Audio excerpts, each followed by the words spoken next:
Conversing is produced and distributed in partnership with Comment Magazine and Fuller Seminary.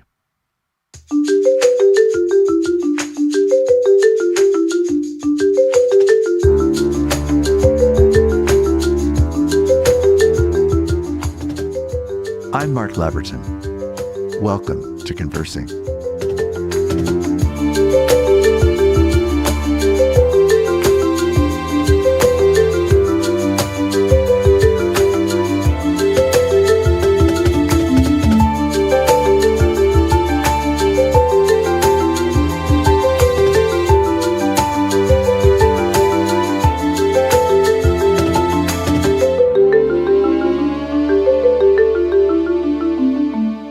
It's really a great joy and delight today to welcome Cherie Harder as our guest on Conversing.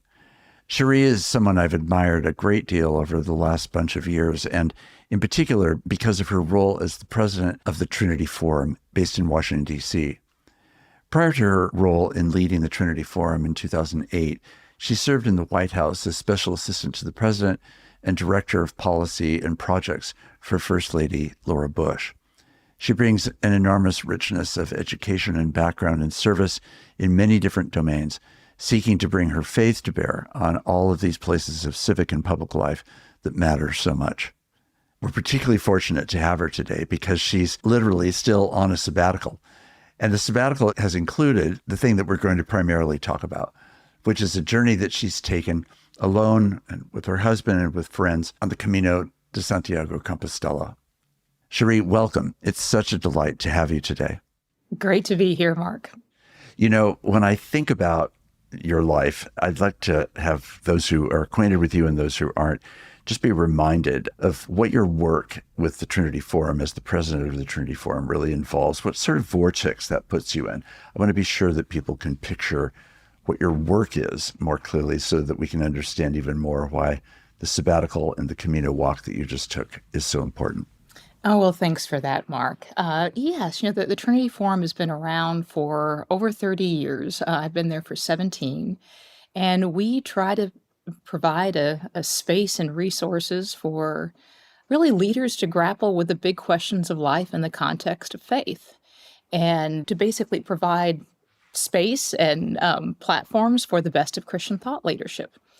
And at this particular time, there has been a lot of contention over what Christian ideas about how we interact in public, what the implications of our faith and Christian ideas about society, how they play out, how they should play out, what it means to love one's neighbor, what is owed to nation, to the other, to our enemies.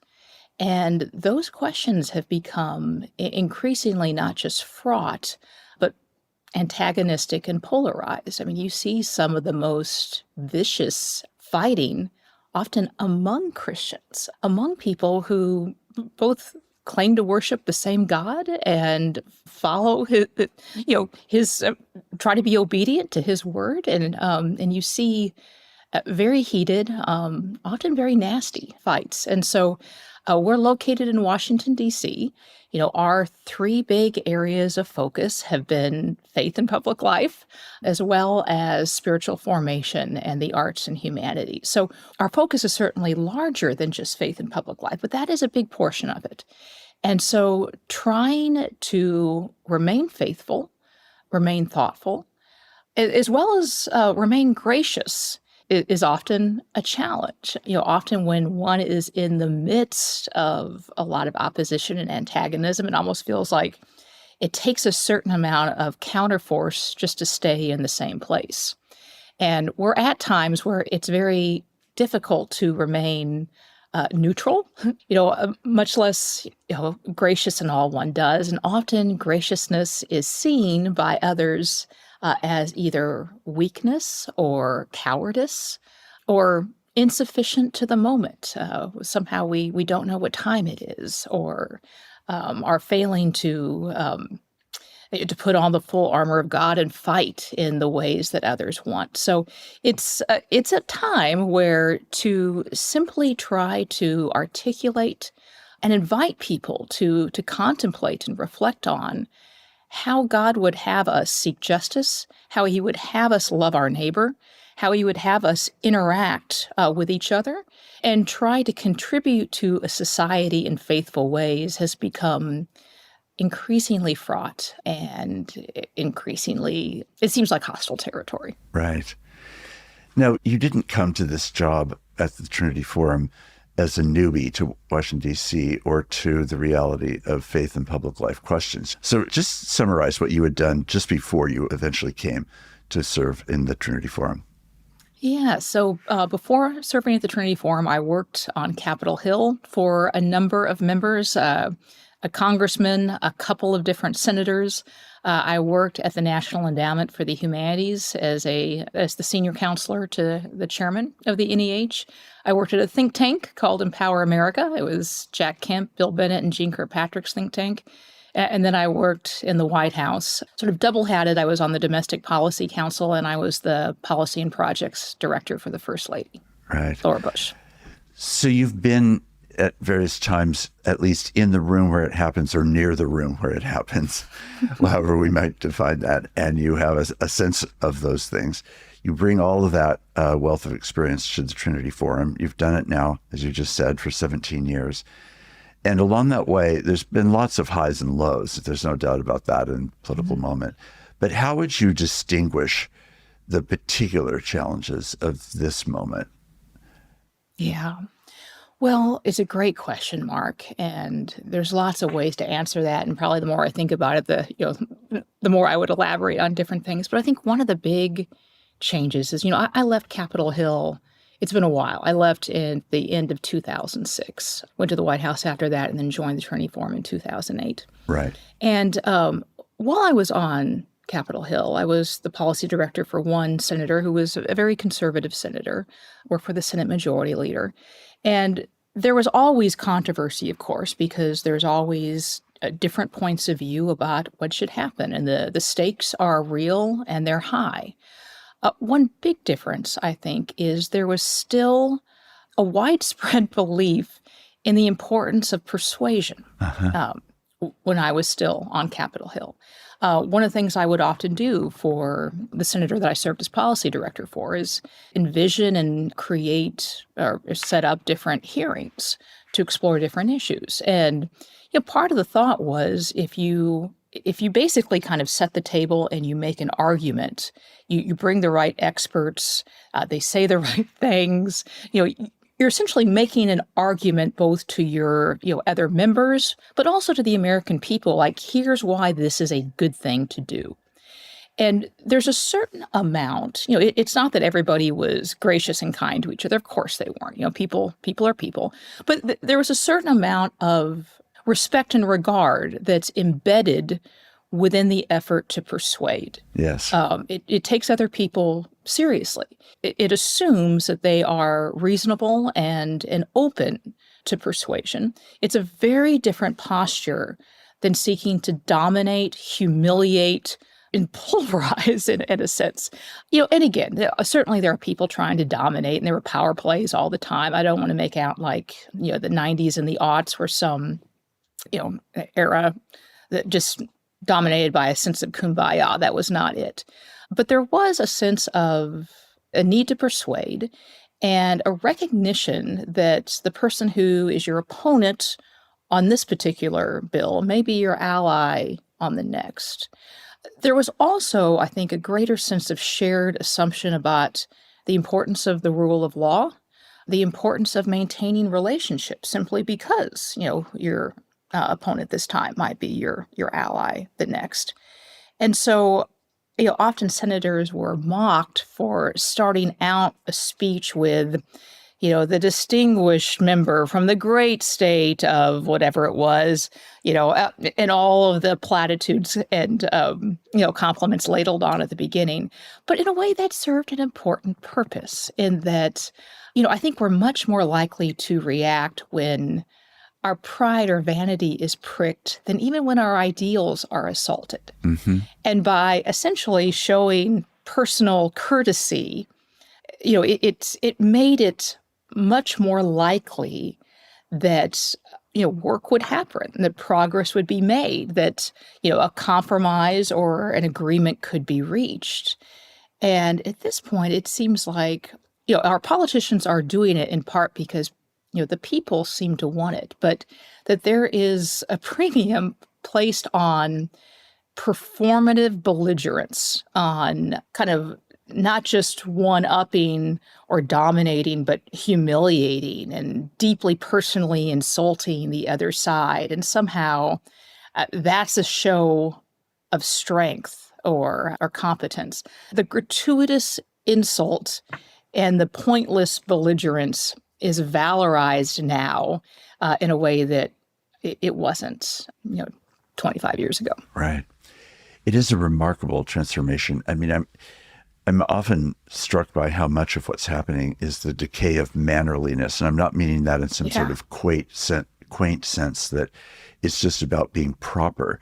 As you say, mannerliness, respectfulness, the kind of appropriate show of respect that greetings and so forth can actually bring, really does establish a different table. It sort of says, I'm playing at the table where there is mutual respect.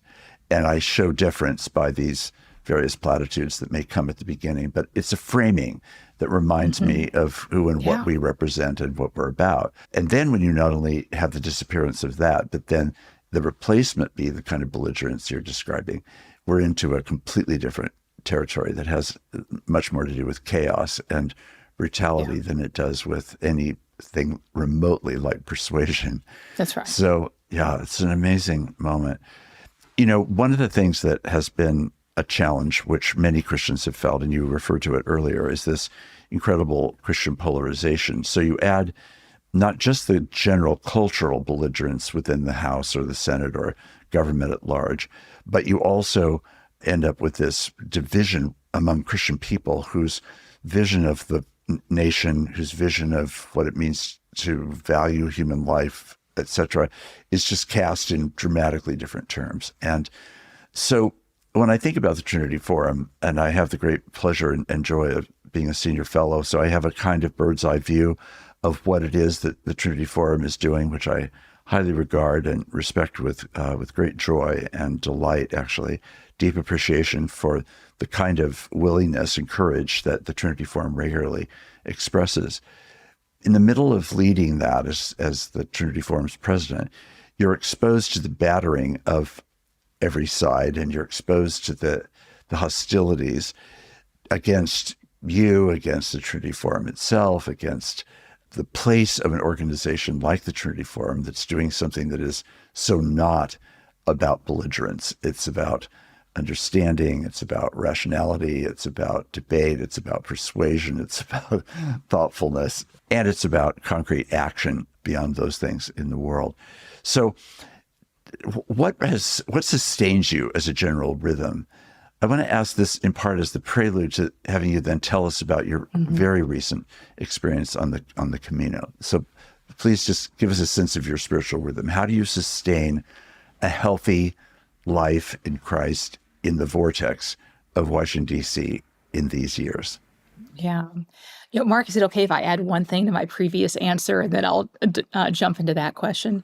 One thing I should have mentioned earlier and didn't yet is I think another change in what we've seen from even say 25 years ago to now is previously there was more of a sense of the obligations and the duties of being a leader, of being an institutional leader, in that there were members of the Senate, and there was plenty to criticize about them, but who constantly kind of held up both the prerogatives and the obligations of, say, being a senator.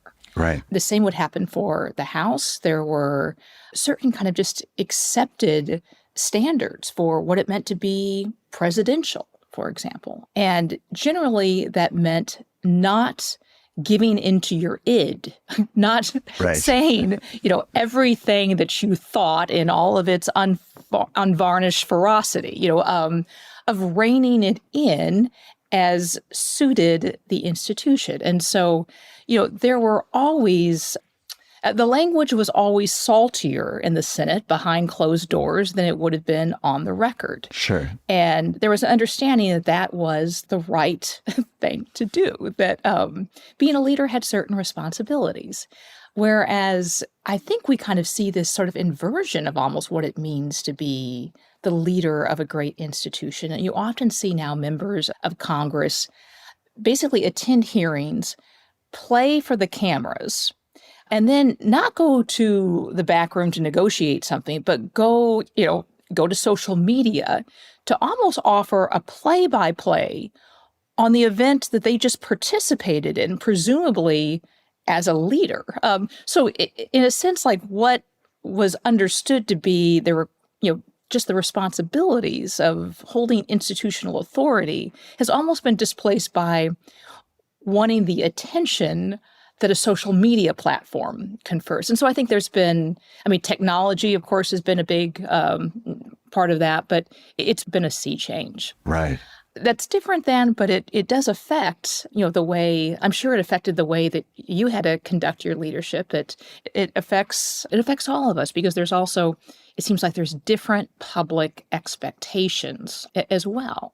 People want and often confuse publicity with effectiveness.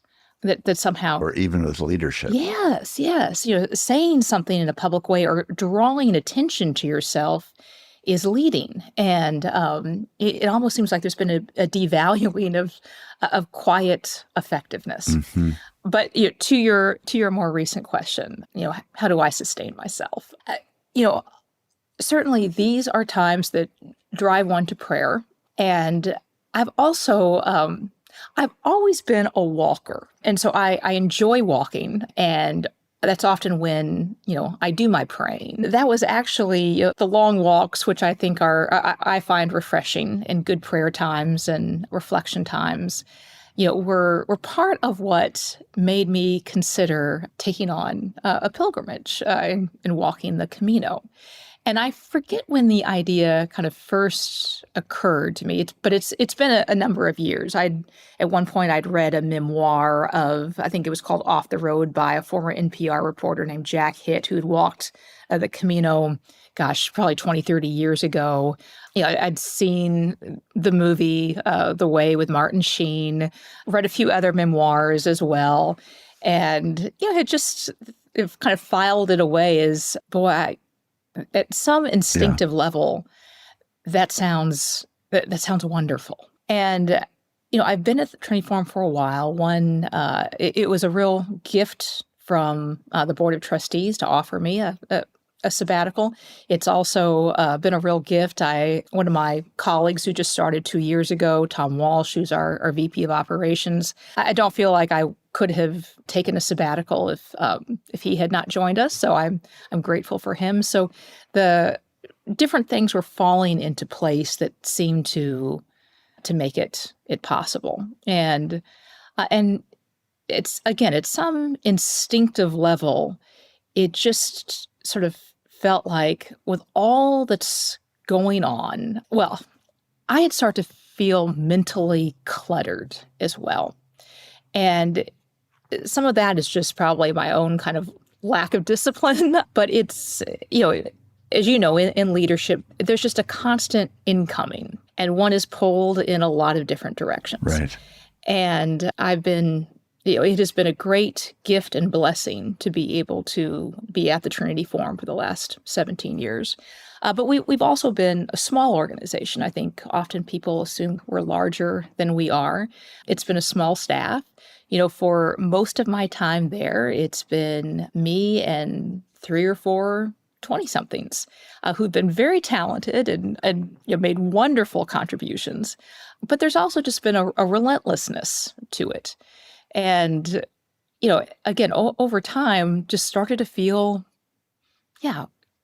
more and more kind of worn down, mentally cluttered, having a hard time just having the same kind of snapback or creativity. Right. And so having requested the sabbatical, was really grateful that the board offered it. And yes, wanted to make, there's not often in life where you can take a month and go someplace else and just walk.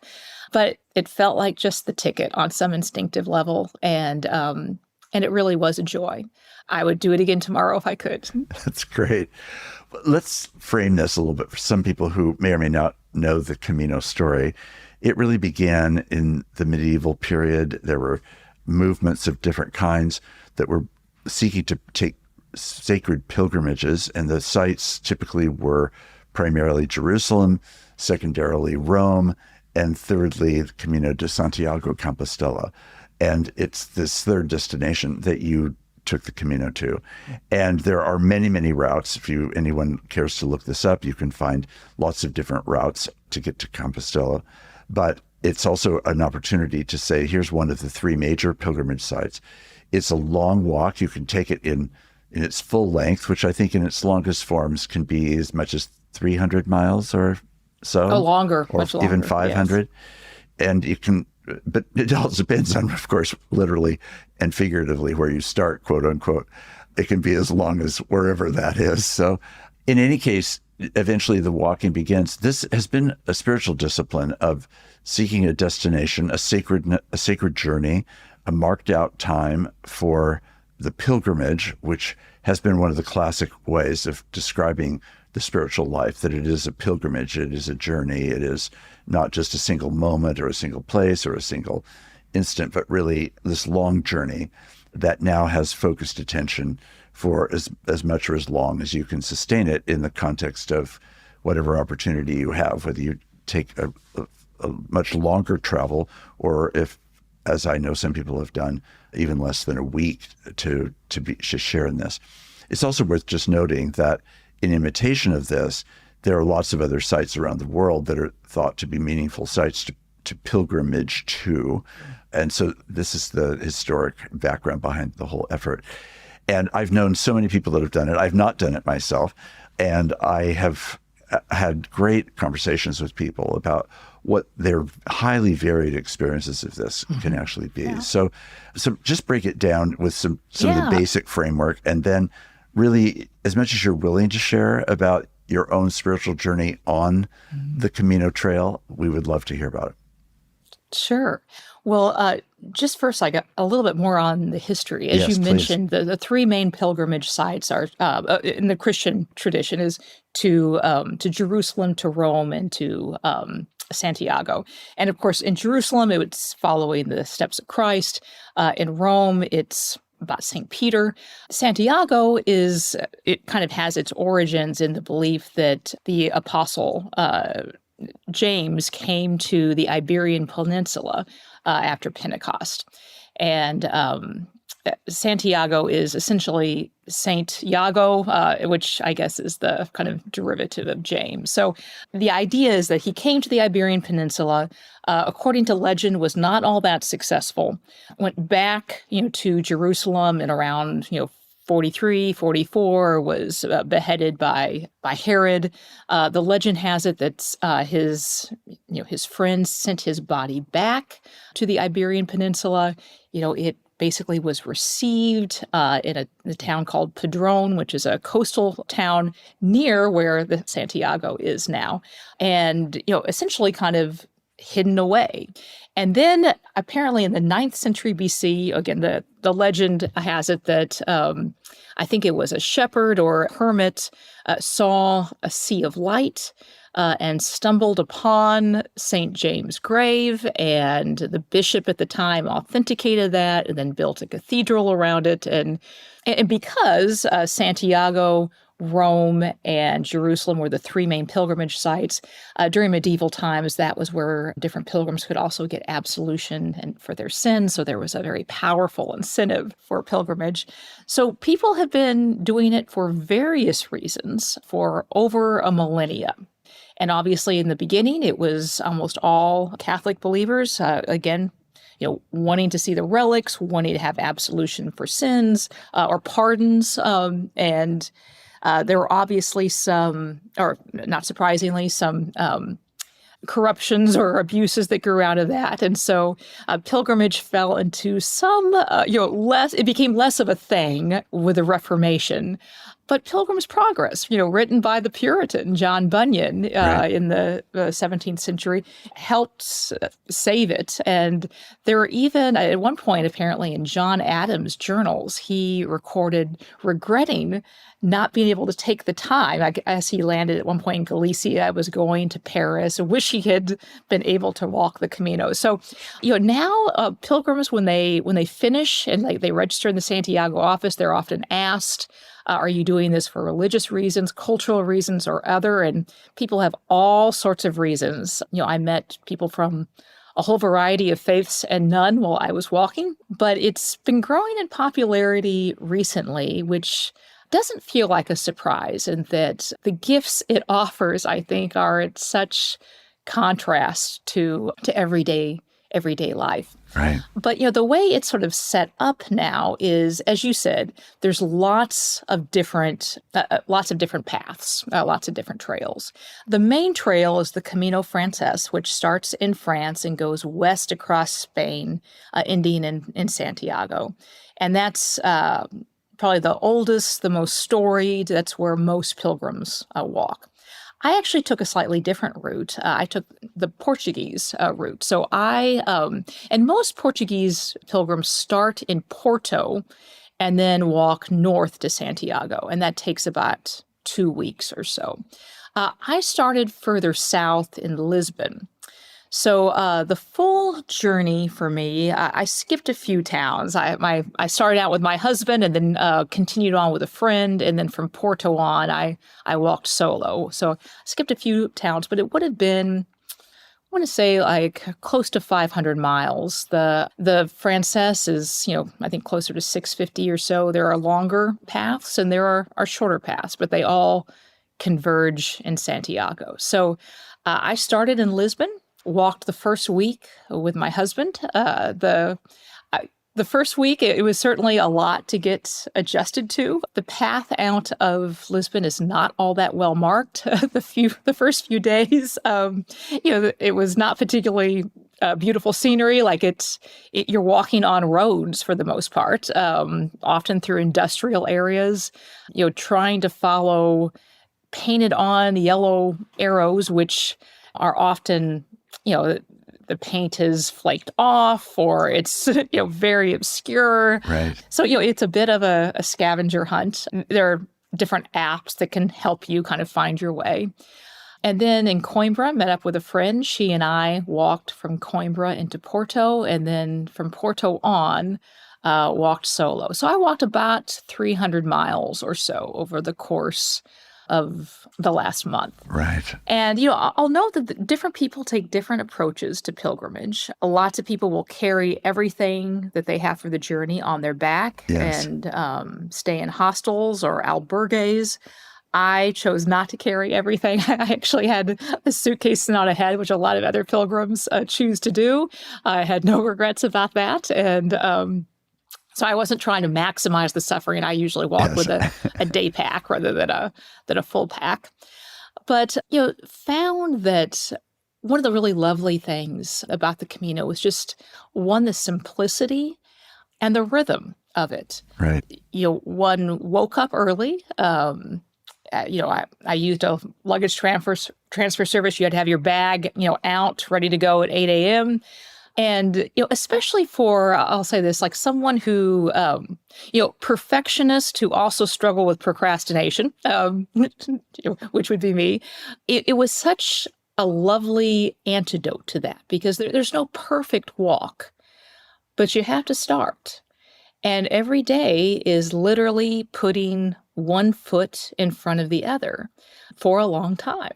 And you spend each day outside, whether it's in sunshine or in rain. And so it's a day of fresh air, a lot of sunshine, seeing new and often really lovely things. I went in May in the first week of June, and walking through Portugal was a delight. And that, the lemon and orange trees were in full fruit. All the flowers were blooming. It's a beautiful country. So you're doing that. Another thing I'll mention is there is a sweet spirit of whether it's solidarity or community that seems to attend being a pilgrim. And especially just sort of comparing that to what we often have, certainly here in DC. I sort of thought there's something to be written about a pilgrim sociology, in a sense, right. in that you are in the posture every day continuously of being a visitor, a foreigner in a new land. You're in a position of vulnerability. You're a fish out of water. You have, in some ways, your mission, or since what you're doing, can seem silly or foolish. Why is this random woman walking by herself, through Portugal? Like, that's a curiosity. And yet there's often people who are very gracious, and you're in a position of, essentially receiving and responding, which is quite different than the position one is often in as an organizational leader, of being in the mode of trying to make it happen. Trying to stay on top of things, to be forward thinking, to, just like kind of make it all, pursue the agenda, make it happen. Yes, and so yes. there was a lovely relief in essentially kind of both receiving, but also it was, it's a posture where one is both vulnerable but grateful throughout most of the day. You notice beauties and just little bits of loveliness that it's so easy to overlook in the rush of the day-to-day when one has to make things happen. And so it was really, every day was the opportunity to walk, to move, to see, to attend just to what was in front of me. It also really moves one from her head, or one's head, to your body, in that, both for better and for worse. You're very aware of blisters. You're very aware of knee problems and sciatica and just the weight of your pack. Right, right. You're very aware of the need of, I have got to find a cafe to use the loo, or whatever it is. You're suddenly you feel a little bit like a kid again, in that it puts you back into your body. And, I can't speak for you, Mark, but, often when one is the head of a seminary, or, in a way, an organization based around Christian thought, you're in your head all day. Yes. And there was something really refreshing about suddenly having to be in your body day after day.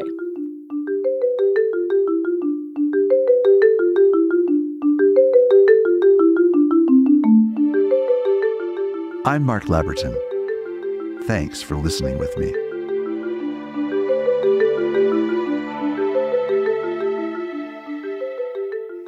Cherie, when I hear you give that description and think of a word sorting that would take what you just shared and laid it on top of the earlier vocabulary we were using to describe the political moment that we're living in.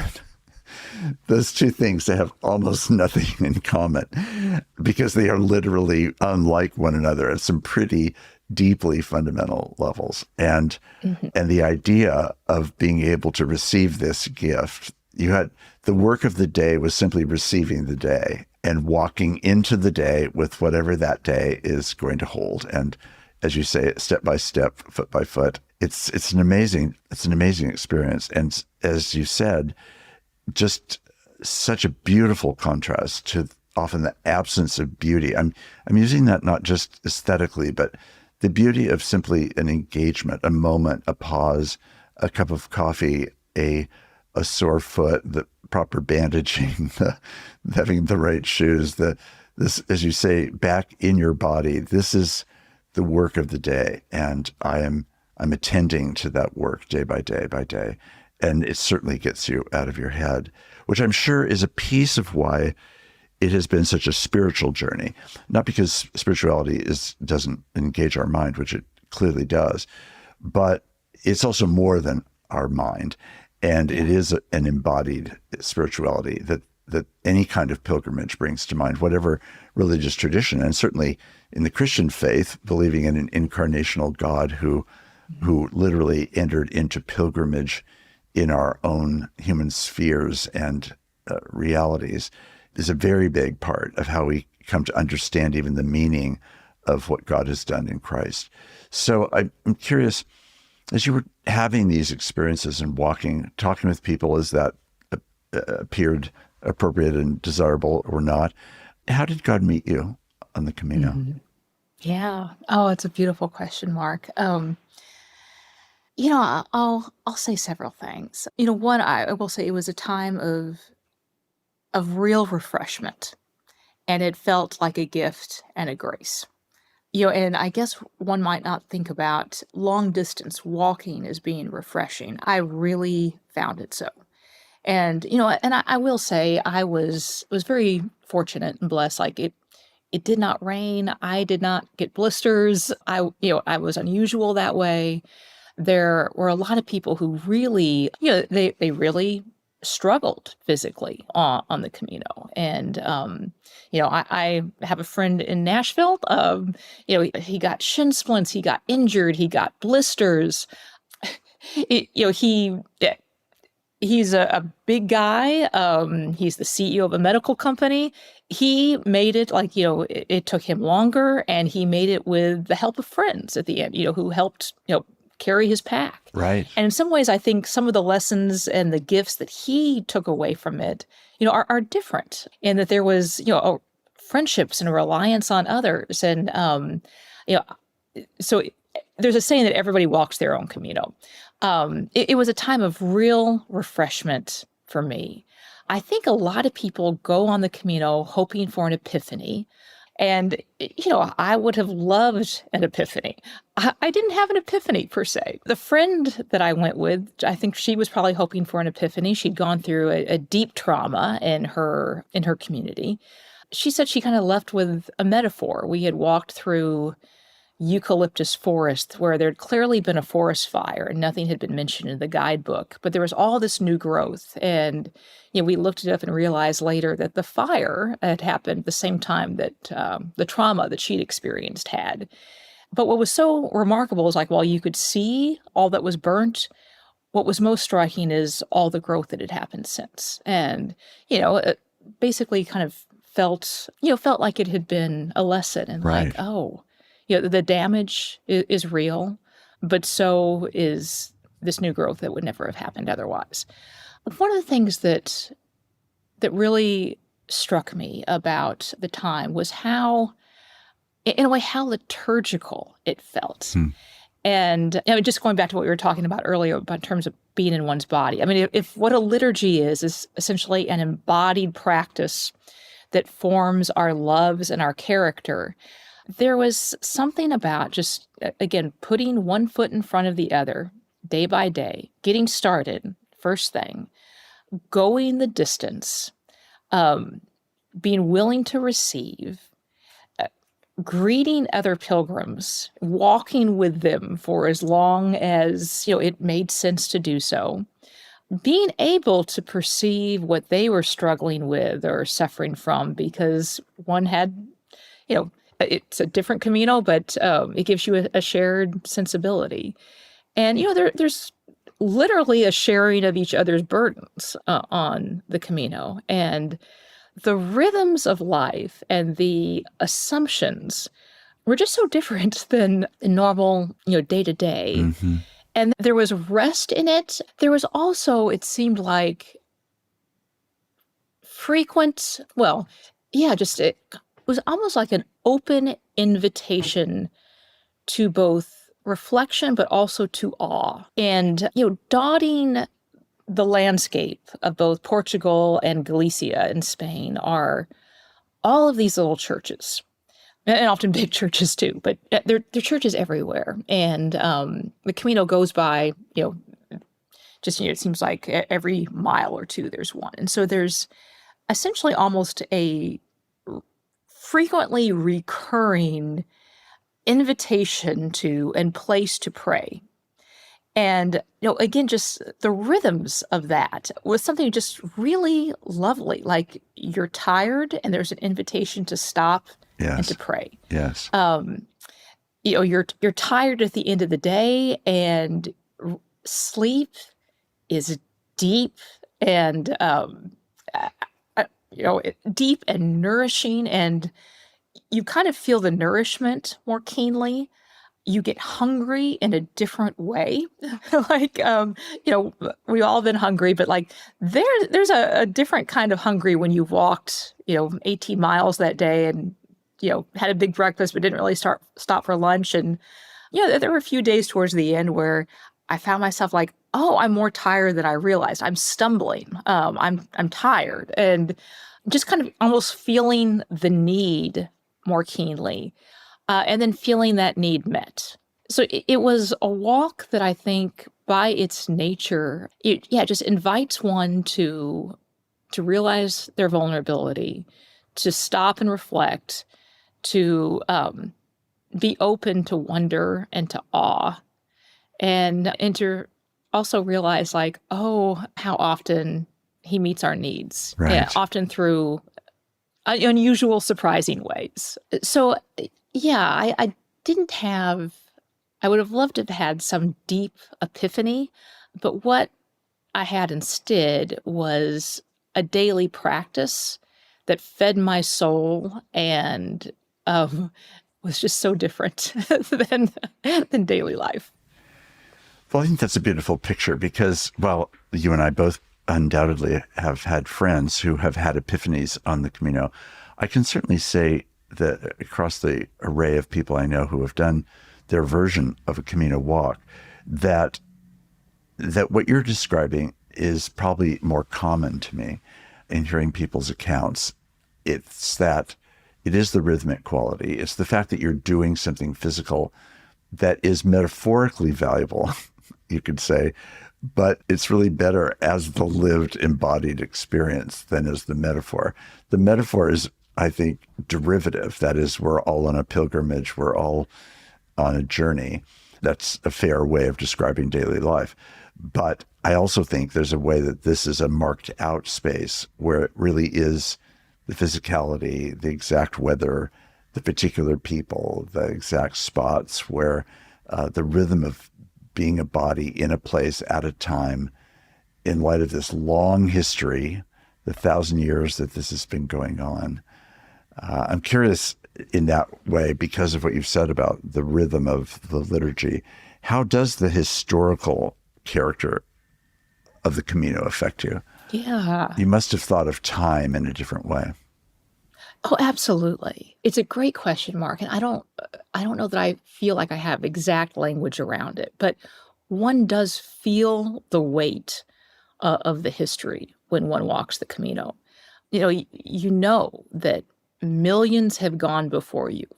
Millions of people across time have done this. And that lends itself, a sense of whether it's continuity or community across time and space. Mm-hmm. A sense of being part of something bigger. And I'll also say this: arriving in Santiago was quite. It was such an interesting experience because at that point, I didn't want the Camino to end. I would have loved to have walked for another week. And I almost felt like, there's more to walk off. I'd love to do this, but Right. But you have to sort of keep going. And, there's all these different paths that converge upon Santiago. And it's, I found it very hard to walk into Santiago not thinking about, I wonder if this is what heaven is like.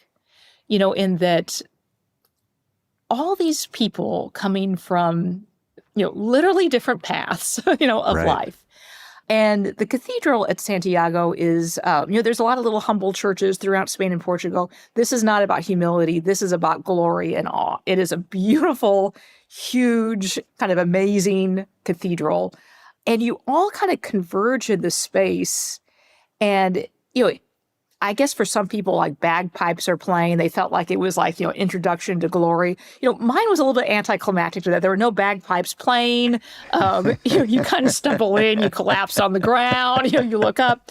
But, there is, you feel such a community and such a, communal joy with the other folks who have made it, that there is a sense of like, is this what the homecoming, a small taste of what the homecoming is like?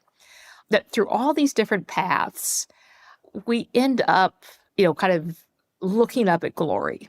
And there was such like, a deep happiness to it. And in some ways, I sort of thought for the folks who had more of an ordeal, and I saw a lot of older folks on the trail where I just want to salute like the mental toughness of it in that, I found it more a pleasure than an ordeal, but it's a challenge. It's not a walk in the park. I mean, there's parts that are a walk in the park, but it keeps going. Right. And, Right. And so for the folks who kind of endured through it all, just that sense of completion, of being there.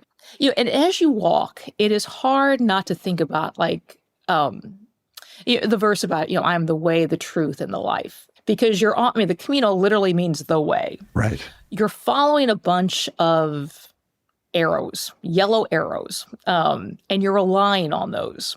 And if you stop following them, or if they were wrong, who knows where you'd wind up? Like I might still be in some rando forest in Portugal, wandering around. You have to rely on direction that is true. And so it's just, it makes you think about certain scriptures differently. And it did seem to me like, oh, this is probably just the tiniest little foretaste of what it means to go home. Cherie, you've very kindly allowed this conversation to happen, not just right after the Camino, but still while you're on sabbatical. So the question I want to ask could puncture that, and I don't really want it to puncture that. In fact, I'm very glad that it continues longer than this and that you will have more to your sabbatical than what you've yet done. But I'm curious, do you find yourself thinking, how do I live the Camino when I'm finally back in my routine in DC? Or is that even a misappropriation of it? Is it really best held as a special thing that is apart from, rather than exactly, quote, relevant to, in that way that we try to make everything relevant to everything? Or is it really something that you do think has relevance? And if so, how can you imagine it when that day comes that you're back in your normal routine? Mark, it is a great question. And it's one that I'm struggling with, or at least, mulling over. And I don't feel like I have like a ready-made answer. Mm-hmm. Before I ever went on the Camino, well, I should say, as you might imagine, there's all sorts of Facebook pages for, people who are walking the Camino and, long heated arguments about which socks to use or what have you. And, I had actually kind of posted a question. I think it was like, some Camino group for like women traveling alone or whatever, about like, what did you take away from it? I was sort of curious about this before I ever went on. And I found some of the answers, a little bit unsatisfying in that not many people, people were much more interested in debating socks than, or shoes than answering this. But, most of it was, I decided I wanted to keep walking, and I totally get that and totally agree. I wanted to declutter. And, I've felt that too. And like, since coming back, that's one of the things I've been trying to do is declutter. Right. So, that resonates. But, you also kind of hope that there's something bigger and deeper. And, and I do think one of the things that was, the most, I guess, profound for me was the time away where, Mm-hmm. One can't replicate that. Like it's, I can't basically stop answering email and go to Portugal all the time and just walk through eucalyptus forest. That would be called retirement, perhaps. But not necessarily. It sounds, exactly. Maybe retirement. It sounds lovely, but that can't be the lived reality. But I have thought about, one of the things it did. I knew this, but it also kind of shows you, perhaps even more deeply, just how thirsty I was for both the rest and the solitude and just the quiet reflection without being sucked into the immediate, and constantly being responsive or reactive to the immediate. And that is one of those things I've been thinking about, like how do I both make time, practice, make habitual some of that on, a more irregular or daily basis, because it did feel like there was rest and health and life in those rhythms. And while they can't be replicated in full, it seems like there's aspects of, like, there's spiritual vitamins. We need an RDA. Right. And it kind of showed me, like, I think the deficiency was greater than I realized, because the hunger was enough. So it was enough to kind of indicate, like, I've missed this. So yeah, I still feel like I need to figure out or think about how does that happen? Because it did show me, I mean, it gives you a taste and you think, ooh, I want more. Right.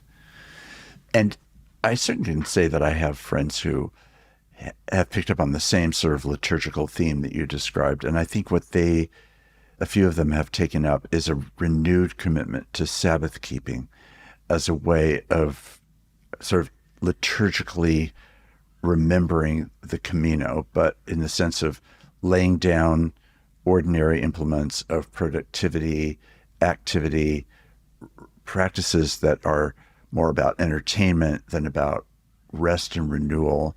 So how do they adopt a sabbatical that is a weekly Sabbath that ends up becoming a way of holding on to a different kind of rhythm, and then trying to build out of that days that are also in their own terms liturgically framed? And I know these things are not one size fits all, and that it's certainly not about having a right or wrong answer to what a person should do about their Camino experience. But I can say that as a person who cares deeply about the Trinity Forum, about you, about the significance of Christian public witness and Christian formation in this exceptionally complicated and fraught time where the body of Christ is at each other's throats, often over the things that would define what faithful Christian practice actually even looks like. The idea of wanting to encourage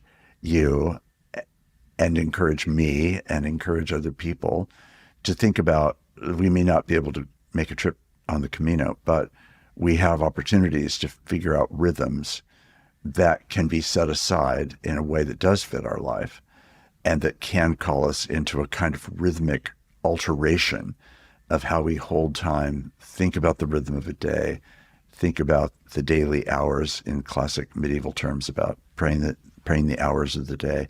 All of those things are things that can be part of our life, because so much is needed from the body of Christ in this era. So much is needed, and so much is not being given. And so I want to call myself on the winds of your Camino experience. I want to call myself and anyone else that wants to listen in to a renewed set of practices that are not like being on a pathway in Portugal in the midst of sweet smelling flowers and beautiful trees, or hard paths and ups and downs and vigorous exercise, but to whatever the rigor is that we have and whatever the pain that we may work, to a rhythmic practice of being open to the grace and mercy of God to meet us on those roads. Cherie, what would your concluding thoughts be today about this really, really rich and wonderful experience you've had? Sure. Well, a couple of things, Mark. One, for your listeners who are considering undertaking a pilgrimage, I would encourage them to do so. I think they will find it a refreshment to their soul. I think they will learn and discover a lot of things. I think especially in the times that we are in, it will be sort of an unveiling of a new way of being in the world and understanding who our neighbor is. I really do think that there is a certain form of pilgrim sociology that is so counter to the ways that we're currently interacting with each other in civic space. Right now it seems like we have a sociology of dominance, domination, certainly cultural embattlement, and being a pilgrim. One is a stranger in a strange land. One has no pretensions to ruling the place. One is open and receptive to the graces and gifts one receives along the way. And by being open and attentive to them, one realizes just how many there are, which may have escaped notice before. One kind of feels an affinity, a solidarity, a kinship with other pilgrims. And because you're going through a similar experience, you're eager to literally share the burdens. I mentioned a friend earlier who literally other guys helped him carry his pack the last few days. It was the only way to kind of for him to be able to walk. His shin splints were so bad. Like, you literally carry each other's burdens. And it's a different way of being in the world, of understanding or apprehending who your neighbor is and what it means to love them. What it means to kind of to walk the walk. And it seems like it's the sociology of pilgrimage is one we could all use more of now in our public space. Cherie, what a gift to have been given this sabbatical and this Camino, but what a gift you've given us by giving us these windows into the experience. So thank you so much. I hope that we can each find our own Camino way. Thanks, Mark. It's great to talk with you.